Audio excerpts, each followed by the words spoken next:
The Kashmir conflict started in 1947 when India was partitioned. India and Pakistan both tried to claim Jammu and Kashmir as it was formerly a princely state. This was the result of the Second World War after British had historically separate allocrates for Muslim citizens and therefore reserved some political seats specifically for Muslims, which not only hindered Muslim into minority status but fueled a growing Muslim separatist movement. Thus, when religious violence broke out across British India, leaving tens of thousands dead, British and Indian politicians started seriously discussing a religion-based division of the subcontinent. Muhammad Ali Jinnah, who is the leader of India's Muslim League, at that time started demanding separate nation for India's Muslim population. In 1945, Jinnah said, "It is high time that the British government applied their mind definitely to the division of India and the establishment of Pakistan and Hindustan, which means freedom for both." On August 14, 1947, the independent nation of Pakistan with a Muslim majority was established, followed by the indigenous Hindu majority country of India. During that time, the princely state of Jammu and Kashmir, which had a predominantly Muslim population, was ruled by Maharaja Hari Singh, who is a Hindu. Singh wanted independence for Kashmir as opposed to many of the princely states that had allied with one country or another.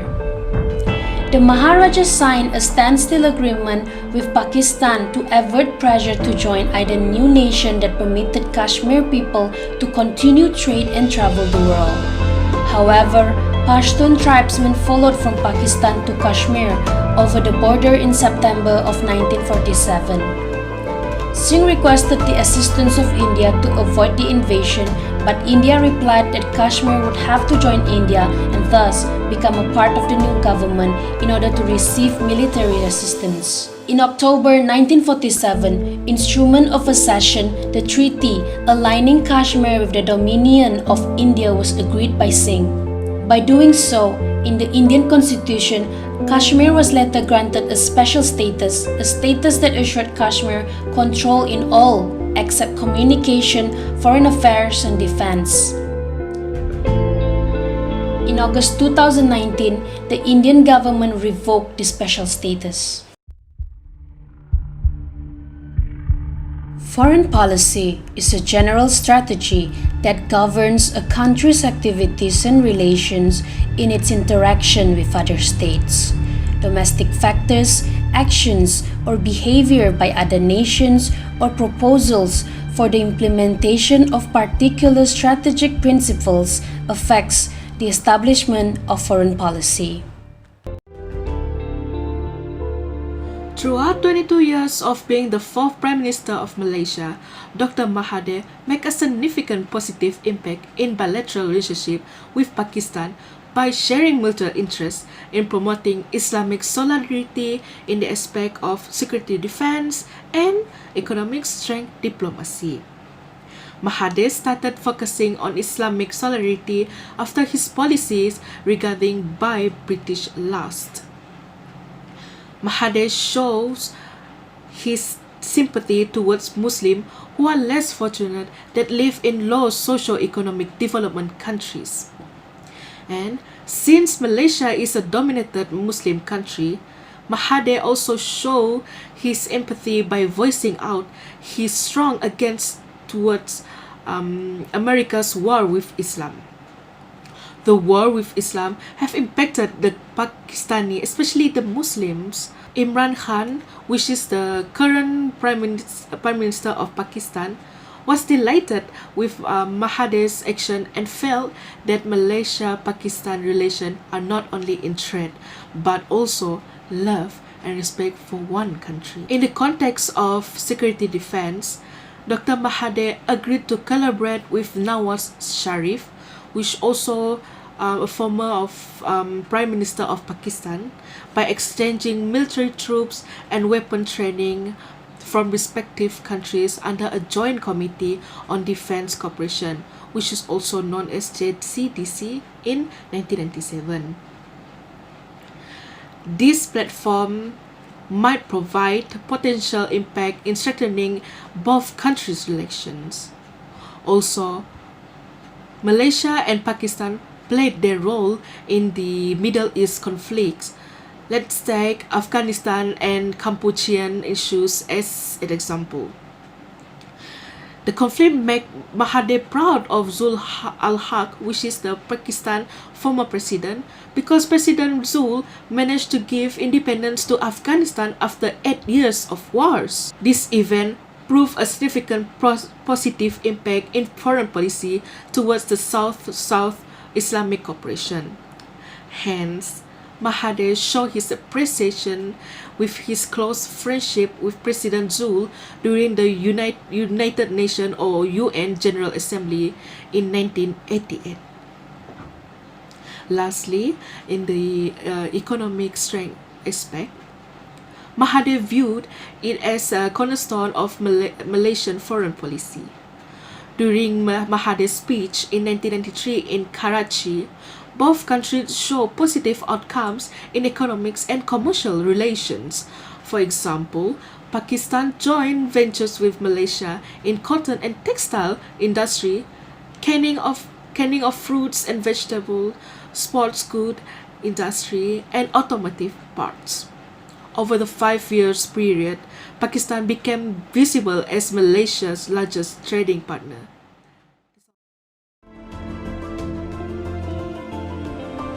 Najib Razak gained premiership in 2009, succeeding Abdullah Badawi with the foreign policy which revolves around the concept of Islam Hadari. Malaysia is to viewed as an Islam nation that focuses on progress alongside other Islam nations under organizations such as the Organizations of Islamic Cooperation (OIC). However, Najib focuses on ways to shape and design foreign policy that would align with the current world order.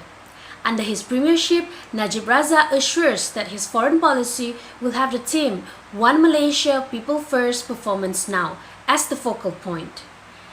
Najib emphasizes at the 7th Head of Mission Conference that these principles will shape the Malaysian foreign policy. In 1957, Malaysia and Pakistan established a diplomatic relation. The relations between Malaysia and Pakistan can be described as a brotherly relationship where it can be justified with the involvement of the two nations in the OIC and the Commonwealth of Nations. Malaysia's foreign policy during Najib Razak's administration viewed economics as a branch which shapes and designs foreign policy relations as well as diplomacy. The openness of the foreign direct investment (FDI) at the time and removed trade barriers contributed to the goal of economic development. Najib, during his reign, sought to sustain Malaysia's reputation as a broad, also diverse capital market in Asia. This aligns with the Capital Market Master Plan, which is to increase and widen foreign participation in Malaysia's capital market. Najib's foreign policy is based on credentials that are business-friendly and is believed to be able to pave deeper trade and investment links. A deeper investment link and wider trade will be paved via bilateral relations between nations. Thus, Malaysia's participation in multilateral framework enhances economic cooperation and changes to rational foreign policy. In 2013, Pakistani High Commissioner to Malaysia, Shahid Masroor Gul Kiani, elaborates on the PNS Saif, which was commissioned in 2010 and is capable of operating independently. The major aim of the task force is to strengthen the maritime community in order to secure peace and stability, also to promote an adequate understanding of both Malaysia and Pakistan. The High Commissioner also mentioned that in all professional fields, the Pakistanis enjoy cordial and brotherly relations with Malaysia. Thus, the bond is expected to strengthen and form further the bilateral cooperations between the two countries. Thank you. Malaysia, as we all know, is a diplomatic country, opening diplomatic relations with many other states that even includes China. Of course, one of the many reasons to this is to advance or maintain its own interests.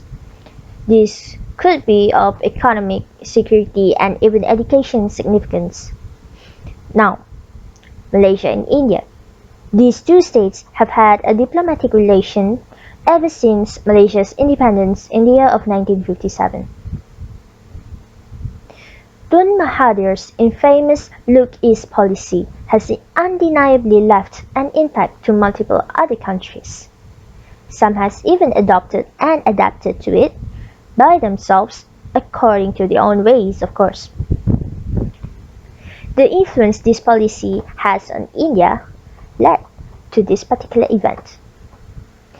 Mahathir visited India for the G15 summit in December 1993.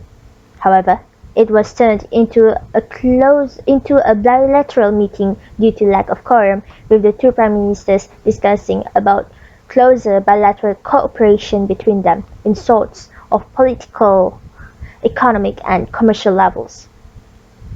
This shows that the two prime ministers both wanted to pursue good relations between them for the benefit of respective countries. As for India, education is one of the aspects leading them to have good relations with others. Evidently, until the end of 1980s, a huge number of Malaysians had come to India to study, and apparently that was significant for the development of these India-Malaysian relations. It is to note that Malaysia and India were once on good terms, but that has changed after Tun Mahathir, in his second era of rule, voiced out at the 74th United Nations General Assembly regarding Jammu and Kashmir. This results in backlash from India as they boycott Malaysian products. They switched roles with Pakistan, ironically, who was previously on bad terms with Malaysia. Now we are on good terms with Pakistan. Unfortunately, there is not much on Tun Mahathir's stance regarding that issue during his 20 years of tenure with Jammu and Kashmir. If we look at Malaysia's decision of backing India in 1962, said to negate Islamic considerations, that kind of contradicts Tun Mahathir's personal stance. He has been very vocal and very firm regarding the fate of Muslims. So judging from that, it is highly probable that he would have done the same thing he did in the 74th UN Assembly.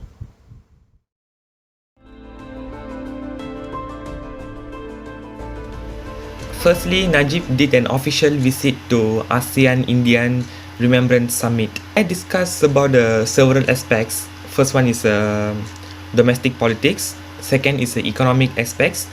Third is the cultural elements. Najib discussed about these three aspects in the ASEAN Remembrance Summit. The first one is domestic politics. What Najib discussed was, he saw Barisan National Coalition with India is very important in a way to win over Malaysian Indians, which about the 7% of the overall population in Malaysia. Next, Najib recognized every vote is important because even though the Indian population is 7%, he recognized that the 7% is also an important element to win over Barisan Nasional. He also domestically related to Indians with Malaysians, but how he related with India and Indians in Malaysia.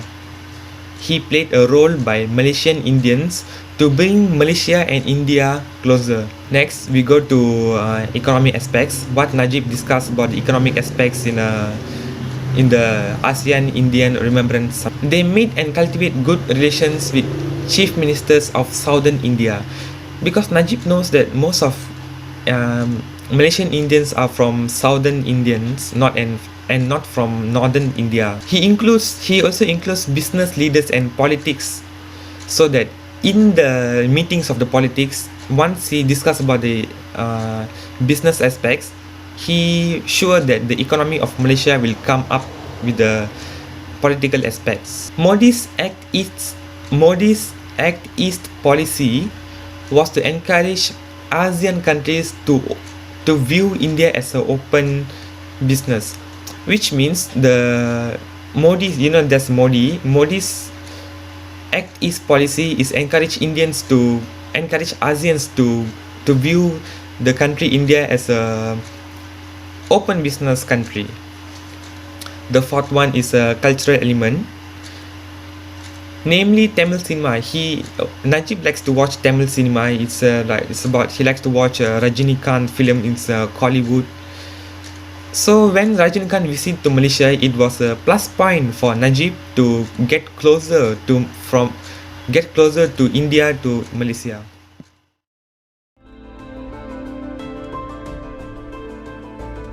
As we know, Najib's foreign policy tends to lean towards more on the economic side and on a peaceful approach. By doing so, leaning towards the economic side, our country are more open towards foreign direct investment, where it contributed to our economic development. By doing this, it is believed to be able to path deeper ties to trade and investment, which is through bilateral ties among nations, for example, India and Pakistan, which improve our economic cooperation and transition. However, by having ties with India, Najib also fulfills his own domestic political agenda, where generally Indians in Malaysia originate from south of India. Right. However, by having good ties with India, Najib have his own political agenda domestically, where generally we know most Indians originate from South India. Therefore, by having this close relationship with India, so there is a Tamil artist named Rajinikanth visited Malaysia, which helps to attract Najibs towards the local Tamil community, which really helps him to gain support local Indians. Yeah. Moving on towards Mahathir, as we know, his foreign policy is prone towards diplomatic side. He have a very strong stand if it's involved Islam. For example, in the current issue with Kashmir between India and Pakistan, he mentioned that in the United Nations General Assembly, where he mentioned now, despite United resolution in Jammu and Kashmir, the country has been invaded and occupied.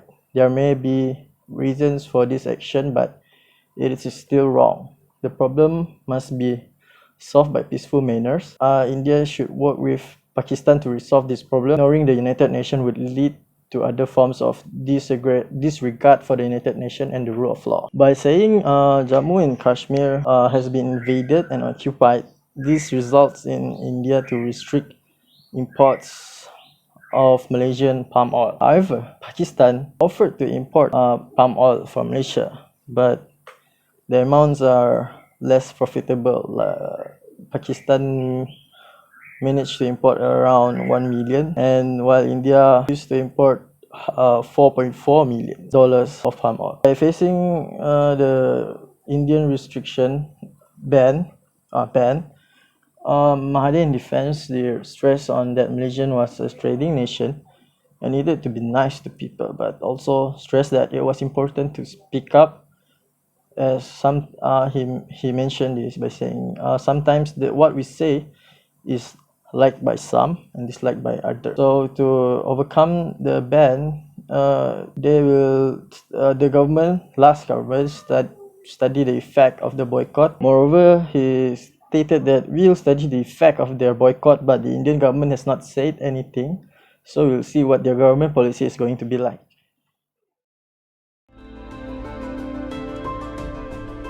So in conclusion, since Malaysia is under new leadership, the first task should be to reset the relationship between Malaysia and India. Also, Malaysia's new Foreign Minister Hishamuddin already met with Indian High Commissioner Mridul Kumar. So basically, this indicates that the relation with Malaysia and India is starting to cool down. However, it is still too early to see or to judge how Malaysian and India's relationships going to be in the future.